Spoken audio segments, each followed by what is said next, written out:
Assalamualaikum warahmatullahi wabarakatuh. Hello, this is me, Ulya Harisa, and today I would like to tell you about the listening strategy. But before we go to the strategy, I have a question for you.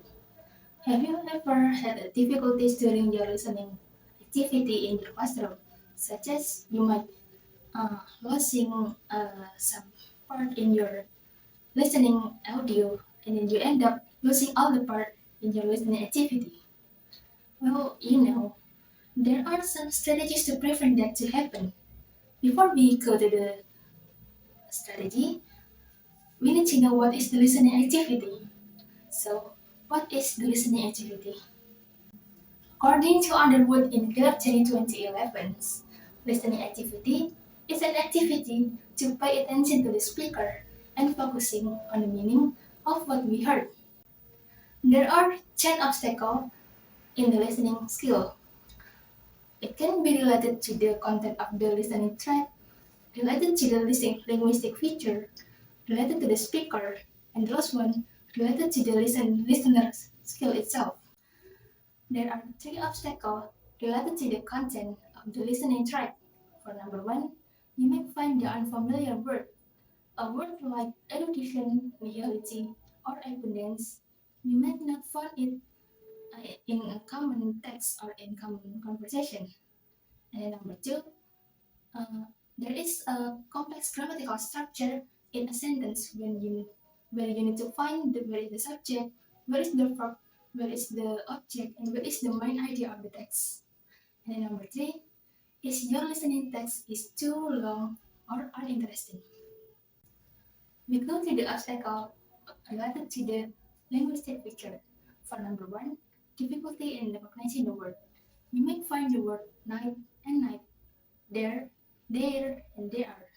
And then ice cream, you scream, we scream, or ice cream.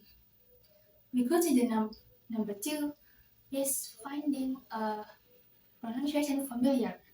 For example, in American accent, you will hear the word water, but in a British accent, you will hear the word water. And number three, guessing the meaning. When you try to guess the meaning, just believe me, you just end up wasting your time. And then when the speaker speaks too fast or the audio is in a bad quality, it's an obstacle related to the speaker itself. And an obstacle related to the listener skill is when the student or get distracted, cannot hear very well, or forgot what was being said. To prevent any of the obstacles before, there are two strategies for the listening activity. For number one is top-down process. The top-down strategies relies on student knowing something about the topic.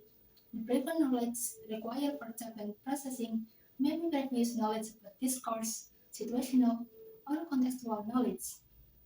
And number two is the bottom-up process. It refers to focusing on grammar and vocabulary to understand the listening track. Learners need a large vocabulary and a good working knowledge of sentence structure to process text bottom up. In this case, listeners will use their greater hearing and focusing in a linguistic element such as fluency, pronunciation, vocabulary, grammar, and etc. Both of these processes can be used in pre-listening activity. The top-down process will involve asking students to recall what they know about the topic of listening track, while bottom-up will be focusing on some vocabulary or grammar that is central to the listening text. So in conclusion, whereas bottom-up processing goes from the language to the meaning, the top-down strategies goes from the meaning to the language. Okay, so that's all from me. Thank you for your attention. I'm Ulya Harisa. Say thank you and goodbye.